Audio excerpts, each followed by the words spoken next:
Boa tarde, é com muito prazer que hoje no 10º episódio nós vamos conhecer um pouco da história da Heloísa. Vou deixar ela se apresentar. Heloísa, seja bem-vinda. Obrigada, Jean, obrigada pelo convite.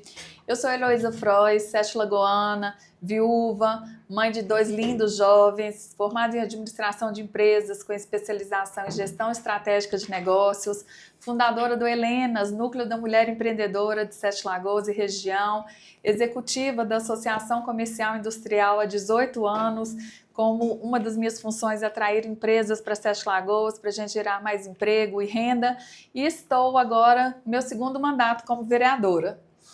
Heloísa, é um prazer te receber aqui. A gente já acompanha, né? Não é à toa que você foi reeleita, né? Então é sinal de um trabalho que está sendo bem feito e está sendo reconhecido. Heloísa, você estava falando sobre, a gente estava conversando aqui antes, no bate-papo, sobre os jovens do Barreiro, né? Sobre a escola. Sim. Um abração, né, para Josélia, um abração para Jaqueline, para Genilda. Me convidou recentemente para dar uma palestra lá para os meninos e a gente vê que tem essa carência dos jovens, né? Sim, Jean. Desde o meu primeiro mandato, eu vim aqui um dia palestrar para os jovens na escola. Meu abraço também para a Jo, né, para a Jaque, para a Genilda, e eu percebi uma carência muito grande de jovens, né? Lamentavelmente, a gente tem alguns jovens aqui que são de extrema vulnerabilidade, alguns não têm pai, não têm mãe, alguns vivem com os irmãos, e eu senti uma necessidade muito grande de me aproximar desses jovens e falar com eles, inclusive, de visão de futuro, o que eles poderiam ser caso quisessem, obviamente, né, através dos estudos. Eu tenho uma preocupação muito grande porque às vezes esses jovens eles deixam de estudar para ajudar na manutenção dos lares. E o estudo é muito importante. Sim. Eu não falo no estudo no sentido de uma formação no curso superior. Às vezes um curso técnico bem feito possibilita que eles tenham uma carreira de muito sucesso. Então a gente começou a fazer um trabalho com esses jovens lá na escola. Na época também o padre Evandro estava nos ajudando. Acabei de saber que ele retornou aqui para o bairro. Então eu pretendo recomeçar esse trabalho aí com os jovens, porque os jovens precisam muito do nosso olhar e eu estou sempre à disposição deles para o que for necessário. Padre Evandro, grande Padre Evandro, né? Sim, foi uma perda sim. do bairro, agora retorno um ganho, porque é um ser humano excepcional. Sim, eu falo que eu sou evangélico, mas eu falei com ele, Padre, se tiver chegado no Tiquinho Azul, eu não tinha ido para outra igreja, não. Oi, Padre Evandro, ainda está em tempo, né, não, de convertê-lo, mas ele tem uma capacidade intelectual muito avançada, ele é um ser humano sensacional e além de ser professor também, então ele tem essa habilidade de lidar com os jovens e aí eu convoco o bairro todo aí, vamos extrair o melhor do Padre Evandro aqui para a nossa região aqui do Barreiro e Florabella. Eu lembro do primeiro dia dele aqui, ele arrumou um caminhão-pipa, caminhão-pipa, literalmente caminhão-pipa, e começou a varrer a praça inteira, lavar a praça e tal, e poxa, bicho, cara, estranho, né? Um padre, eu acho que primeira vez que um padre faz isso, é inusitado. Aí ele virou e falou assim, filho, tudo começa com a cultura que você implanta. Bora, então me dá uma vassoura e eu acho que assim, é muito bacana, muito gratificante, sem falar nas apresentações que ele faz ao ar livre, com música, né? Oficina para as crianças. Aqui no Barreiro sempre teve isso, sabe? Eu sou, como diz, nativo daqui, né? Nascido e criado aqui, você vê que muitos da minha idade se perderam na vida de crime, de droga, e igual você falou, Sete Lagoas, igual a gente bate na mesma tecla, tem que falar das coisas boas, eu sou fruto da escola técnica. Uma escola técnica, Márcio na época, Ricardinho, abraçaram, eu virava e falei assim, vamos fazer o curso e tal, fiz a prova, passei, um belo dia trabalhando, a doutora Rose chegou e falou assim, você faz o quê? Eu trabalhava com recarga de cartucho de tinta, eu faço técnica mecânica, quer trabalhar comigo? Eu tenho um estágio, então você vê que assim, ali fui estagiário, começou como auxiliar, até sair como coordenador e sair para montar minha própria empresa, né? Então assim, a gente vê que às vezes assim, muita gente tem preguiça de estudar, a verdade é essa. O jovem, eu falo por mim, eu tinha preguiça de estudar, mas hoje, com 36 anos, eu vejo que seria um mal necessário, que é um bem, na verdade, né? Mas é um mal necessário. Hoje eu tenho minha esposa, 2 faculdades, Então é um exemplo dentro de casa, eu vejo minhas meninas, a Fernanda, que é minha filha mais velha, quer empreender já desde cedo. Filha, calma, estuda primeiro, depois você vai para esse caminho, que esse caminho é um tiquinho árduo.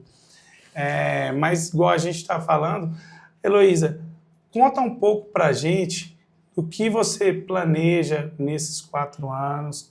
Não, já passou um ano, né? Já passou um ano, estamos em dezembro já desse segundo mandato, né? Um ano decorrido já de muito trabalho, de muita dedicação, de muita pesquisa do que é que Sete Lagoas a gente pode proporcionar através de projetos de lei.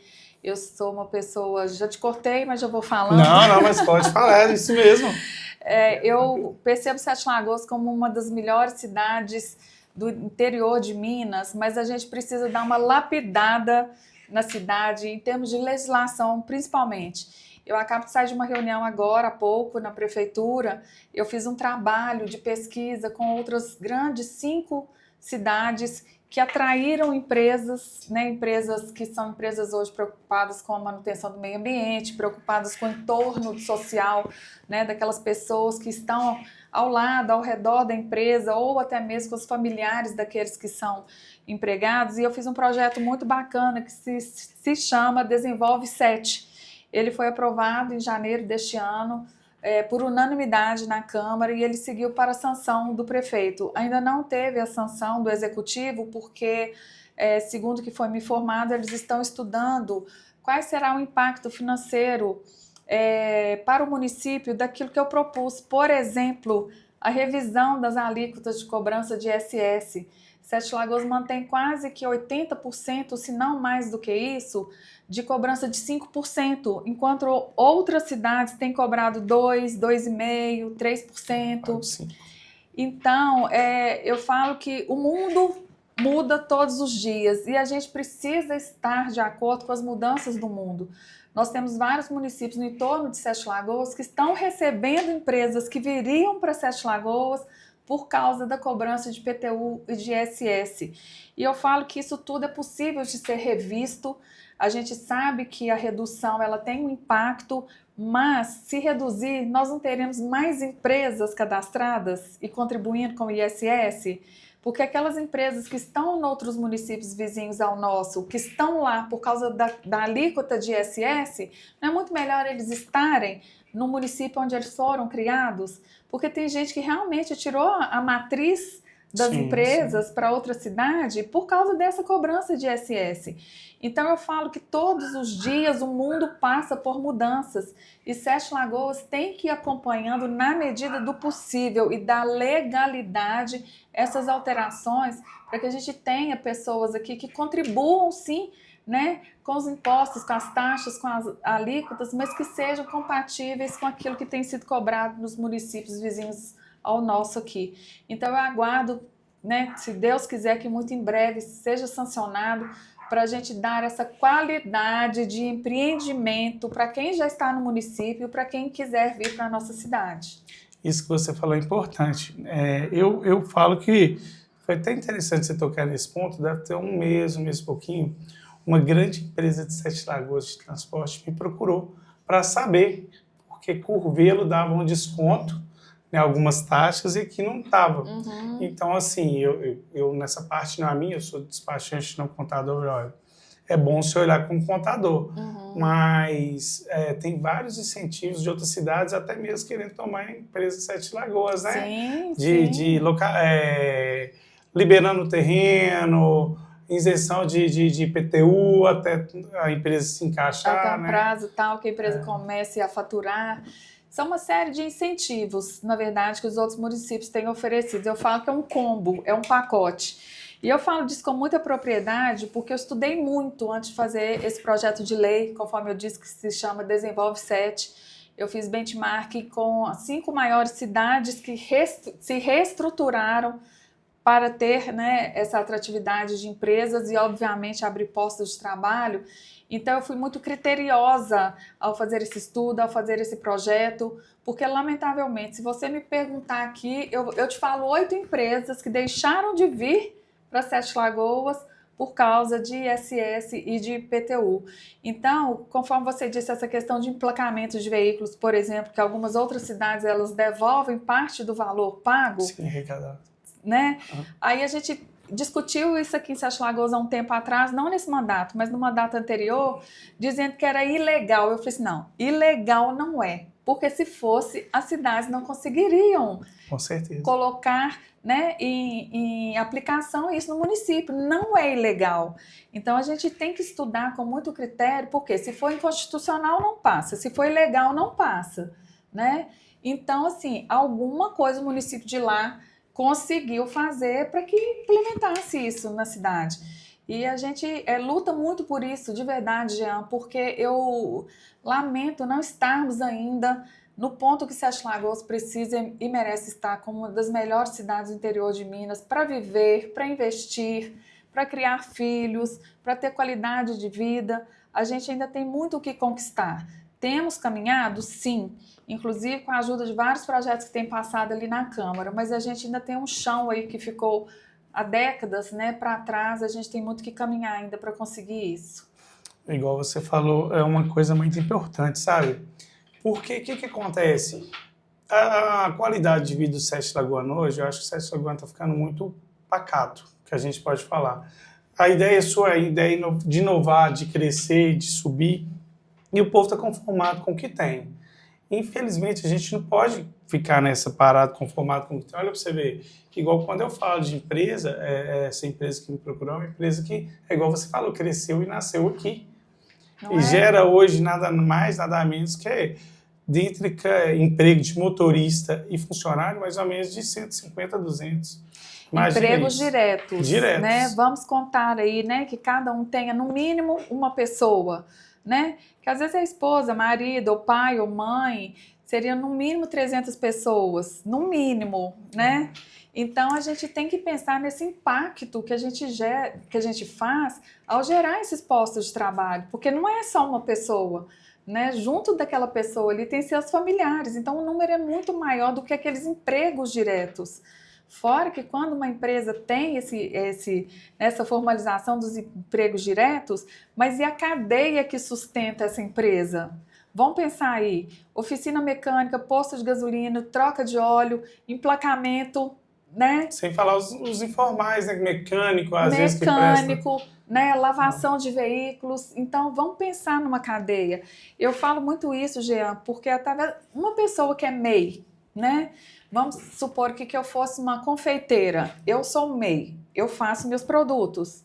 Mas aí, onde que eu compro a minha matéria-prima? Onde que eu compro as minhas embalagens?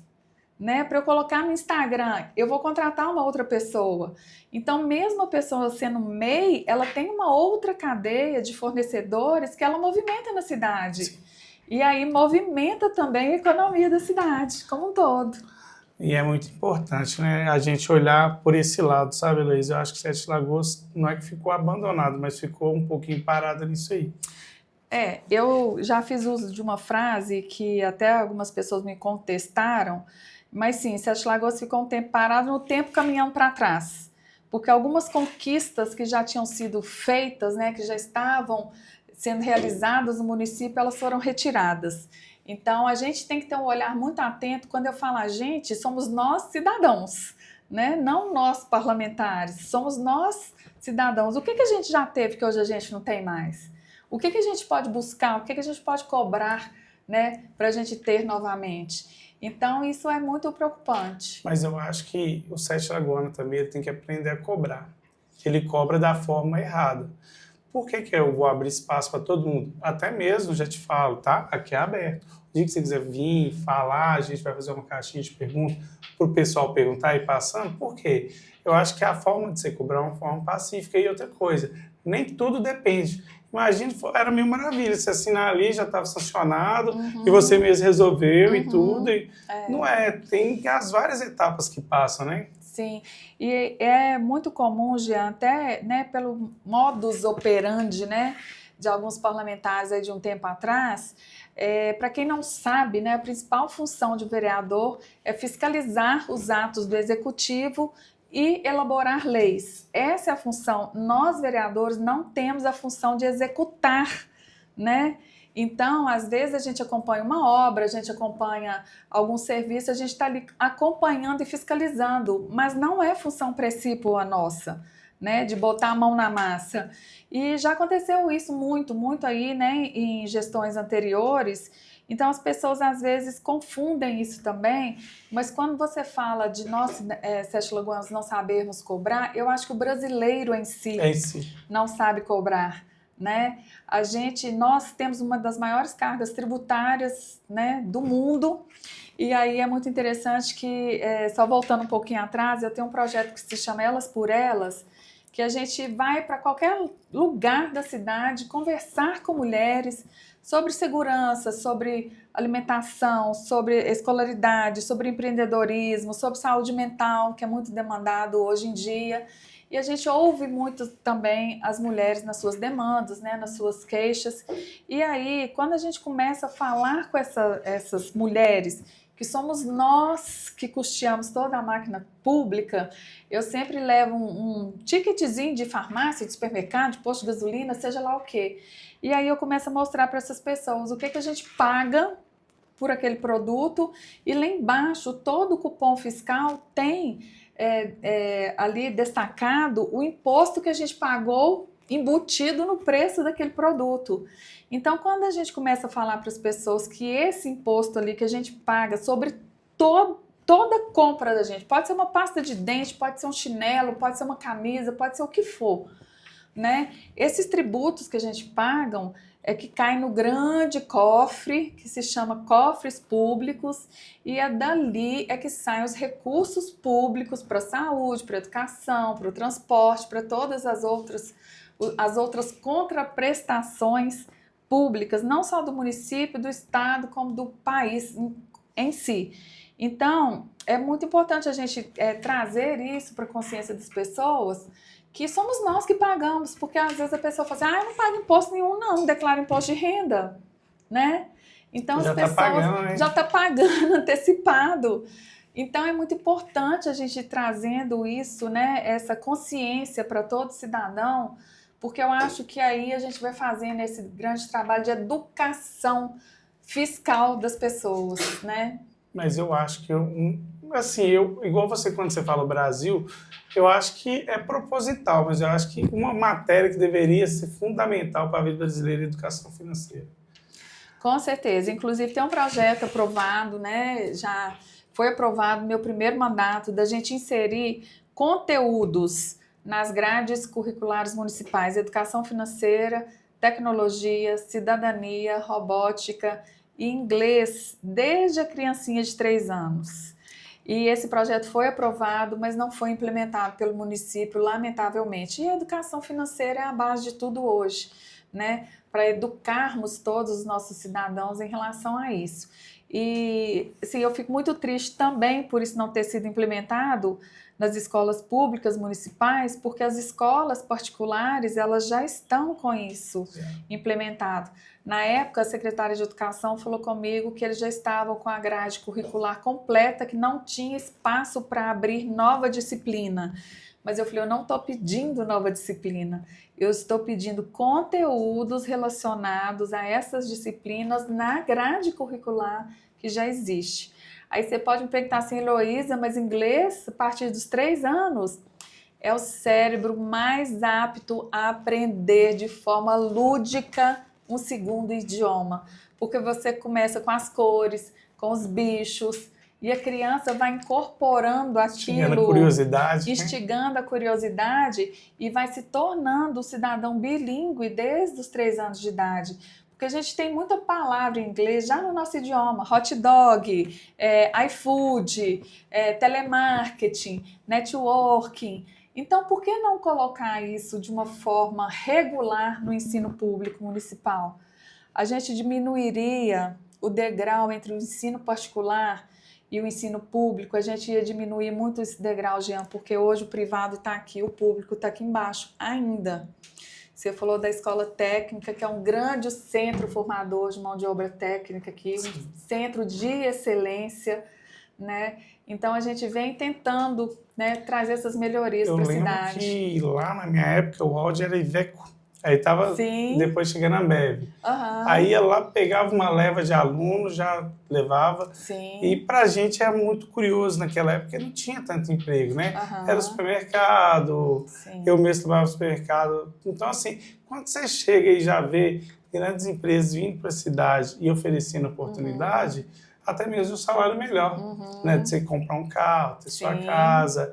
Então, assim, isso é muito importante. Igual você fala de escola técnica, de escola pública e particular, realmente, essa diferença é muito grande. Ela é muito grande e está se tornando cada vez maior e mais acirrada, né? E eu acho assim, se nós que somos esses contribuintes todos, né? Se a gente coloca recurso público ali, por que não devolver isso em excelência para a população? Deveria ser o mínimo, né? E tem tantos professores bons. Né? Demais. Eu falo para você ter noção, tanto que o ensino, hoje minhas filhas estudam em escola particular. Mas a tia Andréia, eu chamo ela de tia, ela deu aula para Fernanda na escola pública, ela deu aula para Maria Flor, primeiro professor Maria Flor na escola particular. E você vê que assim, anda linkado uma coisa com a outra. Sim. Só o que falta é aquilo que você falou, embaixo que incentivo. Sim. Não é que não vai deixar de trabalhar, não, muito pelo contrário. A base da Fernanda, quando ela estudou lá, é a mesma das meninas agora. Mas eu acho que quando você pega uma criança e instiga ela, estimula ela a ler, igual vamos por exemplo, eu sou de uma cultura que minha mãe trabalhava e meu pai, na época, não me instigava tanto a estudar. Então, você vai ficando com aquilo ali. Você vai pensando em ganhar dinheiro e deixando de estudo secundário, que é o que acontece no Barreiro hoje, eu acho. Eu acho que o pai ele tem que estar mais presente na vida escolar do filho. E quando você fala, olha, vou colocar para o menino de 3 anos, o menino de 3 anos, ele está cheio do porquê. Ele vai começar o porquê. Ele vai incentivar o pai e o pai vai achar aquilo bonito. Sim. E vai incentivar o filho. É um ciclo saudável. Sim. Eu vejo cada vez mais isso, né? Eu vejo com muita, muita alegria quando a gente vê na internet ou né, na televisão, filho de coletor de lixo se forma em medicina. Né? Vão pensar aí quantas toneladas de lixo esse coletor aí varreu, carregou esse saco de lixo, etc e tal, para oportunizar que o filho dele tivesse uma formação que ele não teve. Eu fico extremamente emocionada quando eu vejo esses casos, porque a maioria dos pais hoje sempre pensa no melhor para os seus filhos, melhor daquilo que ele teve. Mas a gente vê muito essa questão dos jovens, dessa vulnerabilidade, Jean, que não tem pai, que não tem a mãe, mas ele precisa botar comida dentro de casa para ele, para os irmãos. Eu tenho uma preocupação realmente muito grande. A gente já está com um projeto aí elaborado, inclusive, com a ajuda de algumas empresas, da gente tentar oportunizar cada vez mais para esse jovem um local de trabalho, mas desde que ele esteja matriculado regularmente em alguma escola, sabe? E volto a dizer aqui, não é que tem que ter curso superior, não, você tendo um curso técnico hoje, talvez você tenha um salário muito melhor do que aquele que tem curso superior, mas o importante é a formação, porque traz autonomia para a pessoa, traz independência, e eu falo, uma pessoa que sobe um degrau, ela nunca quer descer esse degrau, principalmente de costas, ela vai querer sempre galgar um degrau a mais, sabe? Então, a educação é extremamente fundamental. E nem tudo a gente aprende, né? Eu, particularmente, nunca li aquelas letras pequenas dos cupons de compra, vou começar a ler agora. Né? Ver o que a gente está pagando de imposto. Você vai assustar, te garanto. Porque eu falo que essa falta não vou falar de cultura, mas vamos falar falta de conhecimento. Mas às vezes, falta da educação financeira que você falou. Porque às vezes você pega ali, paga o contador, né? Paga os boletos que você tem que pagar e tal. Eu mesmo, por falta de conhecimento, eu tive uma multa que eu acho que assim, é isso mesmo, 5% que a gente paga. Aí, como eu estava emitindo nota e eu fui desclassificado do MEI, eu caí no Simples Nacional. Sim. Aí do Simples Nacional também... A alíquota muda. Aí eu fui desclassificado, fui para o lucro presumido. Bom, emitindo nota e tá tudo ok. Peguei os boletins de R$60, tudo, achei que estava bom. Quando eu fui olhar, eu estava pagando 16%, 17%, 18%. Teve serviço que eu levei prejuízo na hora de pagar a alíquota. Aí que vem. Você tem duas opções. Você fica com o nome protestado. Em Sete Lagoas, infelizmente, existe uma cultura onde pessoas ainda, não, passa por nome de fulano. né? E deixa a empresa lá que libera. Eu assumi uma bronca de 72 meses, Nossa. pagando quase R$ 2.000. Eu acho que assim, se você errou, você tem que assumir seu erro. Com certeza. Não é passar para o próximo. E indiferente se eu errei, foi por falta de conhecimento meu. Não foi por causa da prefeitura, não foi por causa do Estado, não foi por causa do governo federal. Então, leia a lei para um, leia a lei para todos. Então, assim, suado, não vou falar que assim, Não é falta ali não. de 72, está faltando umas 20, mas graças a Deus, aí eu vejo tanto. É uma faculdade que eu podia ter feito. Sim. Sim. Por um conhecimento tão simples, tão bobo. E eu não falo assim, talvez, né? Vamos falar aqui, por exemplo, o Sebrae hoje, né? Para quem não sabe também, gente, o Sesc, o Senat, o Sebrae, o Senac, SESI, todos os S, né? Todos os serviços, todos começam com S, né? Serviço Nacional da Indústria, Serviço Social da Indústria, Serviço Social do Comércio. Esse recurso para a manutenção desses S's são oriundos dos impostos que a gente paga, né? Então, eu falo assim, esses S's são serviços disponíveis para toda a população, cada um dentro do seu segmento, comércio, indústria, empreendedorismo, né? E o Sebrae é um grande parceiro de todo mundo que quer empreender. Você está falando que você não aprendeu isso na faculdade, mas o Sebrae pode te ajudar nisso também. Ele pode ajudar todo e qualquer empreendedor, né, que seja formalizado com essas orientações, com consultorias também personalizadas para o seu negócio. Então, que todo mundo aí se lembre disso e faça uso desses serviços aí. O SESC, Senat, né, esses dias SESC, Senat. mandou para mim, eu acho que um curso, eu até te convidei, né, João, para empreender em marketing. E sim. Quando eu falei faculdade, eu falo por causa do valor financeiro, que doeu demais, né? Não, sim. Mas, assim, tem a gente falando de escola técnica, e também tem Senai dentro da cidade, não só toda cidade que tem, né? Tem. A nossa estrutura hoje de Senai, dos laboratórios que estão dentro do Senai, eles são os melhores da América Latina, né? E às vezes a população daqui não sabe, não conhece, né, que tem esses cursos. Meu filho fez eletromecânica lá ano passado, concluiu agora no início desse ano. Foi um curso assim, de formação excelente, né? E isso motivou nele. Agora ele começou a fazer a engenharia mecânica, porque ele também quer empreender, né? Mas eu sempre falo que o conhecimento ele tem que andar junto com a atividade profissional que a pessoa escolhe. Então, se ele já quer empreender, continue fazendo faculdade, mas vai empreendendo, vai aprendendo enquanto você estuda, que é muito melhor você aprender na prática do que você estudar para depois ir praticar também. Hoje tem essa possibilidade. Igual você falou, um pontapé inicial seria até mesmo, acho que sim, quando você faz um curso técnico, um curso mais rápido, vai ser aquele prazo de experiência para você ver que antigamente os testes vocacional, sim, que todo mundo fazia, muita gente achava errado. Eu, particularmente, acho bacana demais, porque você sabia mais ou menos o que o seu perfil se encaixava. Ele dá uma direção, mas ele não te...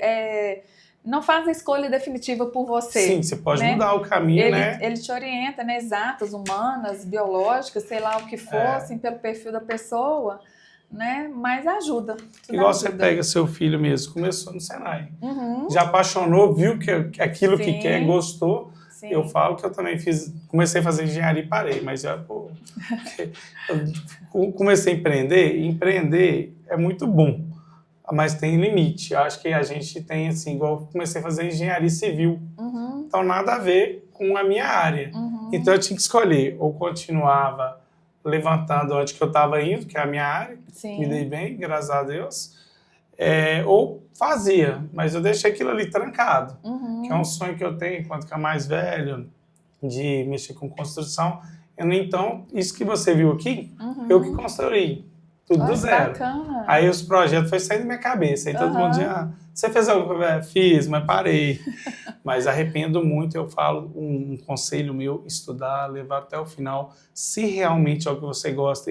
Porque como eu tenho família, tenho 3 filhas, então eu tenho que sustentar uma casa. Eu não posso me aventurar e me arriscar. Mas quem é novo, né, Luiz? Tem os pais ali dentro de casa. Eu acho que a gente sempre deve deixar as portas abertas, né? Eu adoro estudar, adoro fazer curso, desde menina, eu sou uma curiosa, assim, natural.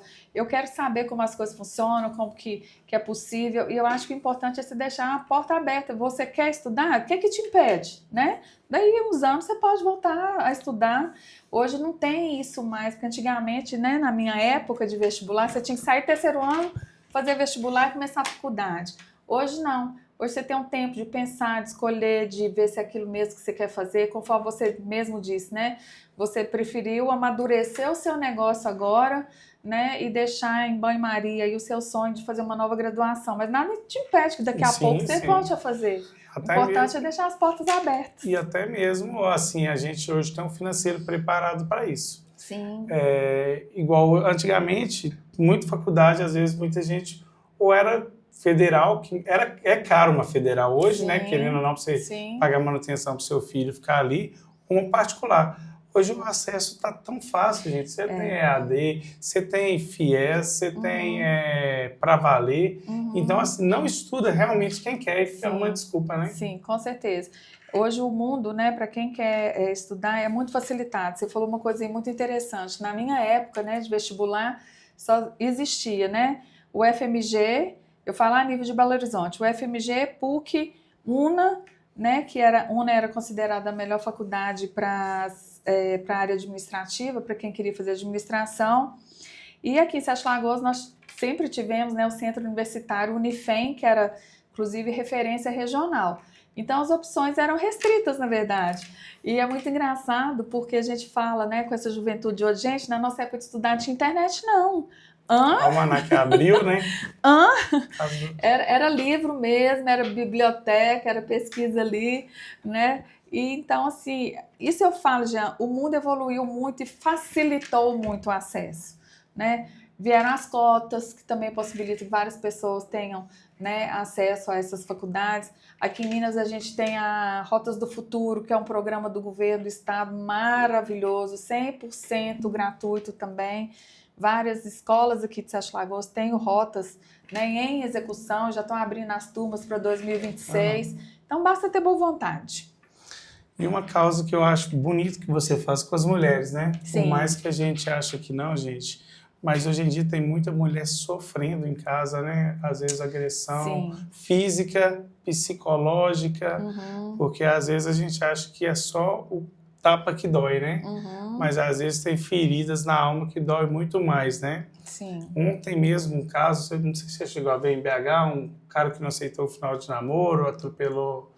Gente, é um absurdo, né? Eu quero te convidar, de antemão, antes de você falar, eu quero trazer alguém aqui para dar uma aula.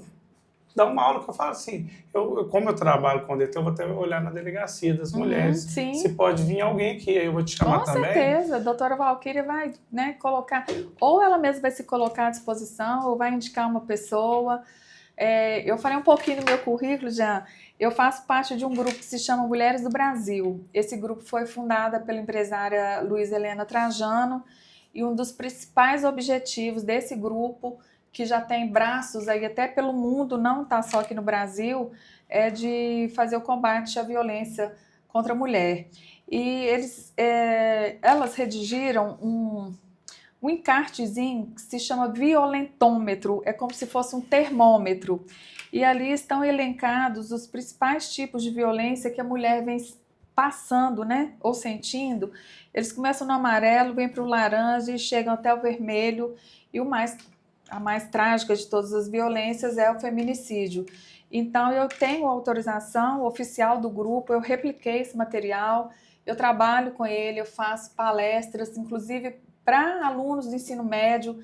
Eu fui convidada por uma escola estadual esse ano para falar sobre isso, e aí seria para meninas. E a pedagoga da escola sabiamente falou, gente, mas quem pratica a violência são os meninos, são os homens. Então a palestra tem que ser para os dois. E foi um público de 600 jovens nessa escola. Eu tomei um susto, porque você imagina você falar para 600 jovens, para você conseguir a atenção dessa turminha. E aí acabou que deu muito certo. Em vez de eu ficar no palco falando com eles, eu desci para o meio deles, foi na quadra. Cada um levou sua cadeira para dentro da quadra, foi um bate-papo muito legal. E ao final, alguns me procuraram, porque a mãe estava passando pela violência em casa e eles não sabiam a quem pedir ajuda. E aí, obviamente, na escola aí, né, fez acesso ao conselho tutelar, né, ali dos seus bairros, aos CRAS, etc e tal. E eu espero que realmente tenha sido tomada alguma atitude em relação a esses jovens, porque foi muito triste, sabe? No final, ser procurada, né, por essas pessoas, meninas e meninos, relatando que a mãe estava passando por violência. Porque a violência, ela começa primeiro com um olhar mal direcionado, aí ela passa por uma palavra depreciativa, aí ela começa com um empurrão, ela começa, né, aí vem para intimidação. Então são vários tipos de violência, mas pode marcar que eu venho com o maior prazer do mundo. E muita gente às vezes está sofrendo e nem sabe, já acostumou, né, cara? Já acostumou. Tem horas que a gente vê uns caras conversando com as mulheres, cara, é fora do comum, cara. Fora do comum. A mulher já sente medo até de se expressar. E eu fico pensando... A maioria delas sente, Jean. A maioria delas. E principalmente aquelas que não têm um autossustento, que não tem uma rede de apoio próxima, que é algum familiar, algum amigo que elas possam pedir socorro. São algumas que elas têm medo, inclusive, de ficar sem comer. Há uns anos atrás, não com a atual delegada, não, uma outra delegada da mulher que tinha aqui, uma senhorinha de bem idade chegou lá na delegacia toda machucada. Era a 5ª vez que ela era, né, conduzida à delegacia. Uma senhora muito, muito humilde, muito simples. E aí a delegada perguntou para ela, falou, mas a senhora, de novo, como que a senhora se submete a continuar nesse lar, continuar com essa pessoa? E isso a delegada mesmo que contou. A senhorinha virou e falou assim, ô minha filha, quem é que há de me dar o de comer? Eu só tenho ele que me dá comida. Então você imagina, né, assim, a situação que essa mulher estava passando ali, ela não tinha para onde ir, né? Então ela imaginou, eu vou sair dessa casa aqui, eu vou morar onde? Eu vou comer o quê? Então as questões são muito sérias, né, e muito profundas. E aqui a gente vai abrir espaço para abordar isso, sabe? Eu acho que assim, a gente tem... É dever da gente, obrigação, né? Da gente ajudar o próximo. Porque tem gente que, igual você falou, não sabe de praticamente nada. Por mais que a informação esteja aí, e tem gente também que está tão psicologicamente afetada. Sim. Porque o que eu faço? Eu, tipo assim, aqui em casa, eu faço questão de lavar vasilha na frente das minhas meninas, eu faço questão de ajudar minha esposa no que tem que ser feito. Minha esposa também faz as coisas fora, me ajuda. Então, em casa a gente sempre divide as tarefas. Para quê? Para eles aprender que a cultura de um homem, Sim. de um pai, não é que é cara grosseira, que é cara machão, que é cara machista. Muito pelo contrário. É a régua delas aumentarem. Sim. Ou é no nível mínimo só eu. Sim. De mim para cima. Porque... não tem como hoje em dia, e tem muita gente que sofre em casa, é igual você falou, que foi muito sábio da pedagoga fazer o quê? Trazer os meninos. Sim. Por quê? Eles têm que aprender também, talvez indiretamente no psicológico deles, eles acham que aquilo é normal. Ou às vezes até ver a prática em casa, né, Jean? E cresce achando que aquilo ali é normal. E que não é, de maneira nenhuma, né? Há que haver o respeito de ambos os lados, de ambos os sexos, homem, mulher, mulher, homem. Se a gente fala de mulher, gente, é porque é mais comum, né? Sim. Mas também tem mulher que abusa, que bate, Sim. não, mas Sim. é caso esporádico, muito raro. São ínfimos, né? E uma questão também que dificulta muito para o serviço público é que muitas dessas mulheres, elas não denunciam, né? Elas ficam ali sofrendo essa violência durante muito tempo, mas elas não denunciam, então elas não fazem parte dos rankings que são levantados. Estatísticos, que é mais triste ainda, né? Porque quando você tem um dado estatístico, você sabe, por exemplo, uma região que você tem que trabalhar mais, né? Você sabe que determinada camada ali precisa de mais atenção, mas se essa informação também não chega aos setores públicos, como é que a gente vai saber, né? Como que essas pessoas estão passando. Lembrando que às vezes é igual você falou, muita gente não tem o conhecimento de achar que vocês têm que pôr a mão na massa. Gente, se não chega estatística, como que vai fazer projeto, como que vai fazer lei para que seja executado? Então, assim, antes de cobrar, né? Sim. A gente tem que saber o como cobrar, para quê? Para que seja feita a coisa correta. Então, assim, queria te agradecer muito, porque se a gente for pegar os assuntos, as pautas que você trabalha, a gente vai ficar aqui, vai virar a noite. Foi um prazer, pessoalmente, eu não conhecia, já ouvia falar, né? E a gente não adianta falar, né? Falar, tá elogiando, não é. Se não fosse bom, não teria sido reeleita, né? Jean, então, assim, te agradecer muito. Eu tenho uma tranquilidade muito grande, porque as pessoas que... eu praticamente dobrei o número de votos de uma eleição para outra, porque as pessoas, elas acreditaram no meu trabalho. Eu não tenho nenhum favorecimento político de nada, né? Eu me considero uma vereadora independente. O que é bom, o que é bacana, eu elogio, eu busco parceria, mas aquilo que é da minha obrigação também, eu não me furto a ela. E a gente tem muita coisa realmente ainda a trabalhar no município. Eu tenho um carinho enorme aqui pelo Barreiro, pelo Florabella, eu tenho amigos de verdade aqui. Eu sei que esse bairro tem algumas carências que a gente precisa ir, sim, mostrando para o executivo, né? Algumas questões que precisam ainda ser trabalhadas aqui no bairro. A gente precisa de uma área, por exemplo, de convívio social das famílias. A gente não tem um parquinho, uma área verde. A gente sabe que tem uma área verde aqui, ela precisa ser mantida, ela precisa ser implementada. A gente precisa fazer um reflorestamento melhor ali. A gente tem um trânsito de veículos pesados muito grande aqui no bairro. A gente precisa, inclusive amanhã, né, dia 3 de dezembro, vai acontecer uma audiência pública para a gente tratar de mobilidade urbana. Algumas ruas aqui são muito estreitas, né, mas tem o trânsito de veículos pesados, até pelas empresas que estão aqui no entorno. Então, a gente precisa cada vez mais estar mais próximo aqui dessa população para entender a demanda da população e tentar atender da melhor forma possível. Eu falo que as pessoas que mais conhecem o lugar são os moradores. Às vezes a gente vem aqui, vê uma coisa, vê outra, mas aquele que está aqui no dia a dia, principalmente aquele que nos traz as demandas mais verídicas para serem trabalhadas para a população. Então, estou sempre aí disponível, eu trabalho em qualquer bairro da cidade, quando eu levanto minhas próprias demandas ou quando os moradores me trazem as demandas. E realmente, como você disse, que a gente podia ficar aqui a noite inteira, porque tem muito assunto para a gente falar. Mas eu estou à disposição, quero agradecer a oportunidade, colocar meu gabinete à sua disposição, à disposição de todos aqui, né, do bairro também, que quiserem estar lá, a gente está sempre de portas abertas. Não, agradeço demais, tá? De coração. O seu pronto atendimento ligou, a gente já marcou, né? Uma correria hoje. E a gente tem até um espaço aqui. Vamos fazer depois desse podcast. E eu acho que aqui no bairro precisa dessa palestra sua. Aí a gente marca um dia.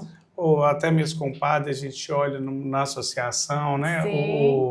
Ou na barraquinha, ou aqui em casa mesmo, tem um espaço que dá para a gente fazer isso. Sim. Porque eu acho que agrega. Eu acho com certeza. Né, eu acho que uma mulher, vendo a outra falar, expressar, até se espelha, né, sobre isso. É muito bacana. E esse projeto, eu já até fiz uma vez na praça ali, em frente à igreja mesmo, né? O padre Evandro me convidou, a gente veio e fez. Nós falamos sobre saúde mental no dia, foi muito bacana. Mas eu falo que além da gente falar, a gente precisa ouvir as mulheres. As mulheres estão com demandas aí muito grandes, muito sérias, muito profundas, e a gente tem que ouvir e buscar a solução. Então já está aceito o convite, nós vamos fazer um Elas por Elas aqui, a gente vai marcar. Eu tive aqui com o pessoal também falando sobre empreendedorismo. Vocês têm um número de empreendedores muito grande aqui no bairro. No dia foi até curioso, né, entre os convidados que estavam lá, eu falei, gente, olha, aqui a gente consegue construir uma casa, a gente consegue fazer uma festa para inaugurar a casa, a gente consegue internet para a casa e câmera de segurança, só entre os empreendedores que estavam lá naquela noite. Então a gente precisa valorizar isso, a gente precisa criar redes colaborativas, de um indicar o outro, né, trazer serviço, porque a gente precisa crescer o bairro, porque isso tem feito, inclusive, com que os bairros se tornem mais importantes para as pessoas que estão aqui. E aqui o empreendedor do Barreiro, ele abraça a causa, né? Teve aquele ponto de apoio da polícia, a gente ajudou, teve a festa que ficou fenômeno no Florabella do Dia das Crianças. Eu tava lá. A gente ajudou. Assim, então, assim, a gente abraça muito a causa, sabe? Porque a gente sabe também que a gente veio daqui e o polo de clientes a gente também está aqui. Com certeza. É como se a gente estivesse devolvendo uma parte da confiança. Exatamente. Não vou nem falar do dinheiro, porque dinheiro em si não é o caso, mas da confiança que eles empregam no nosso trabalho. É isso mesmo. Estou à disposição. Obrigada. Obrigado, viu? Seja Obrigada muito eu, tá? Obrigada. Valeu.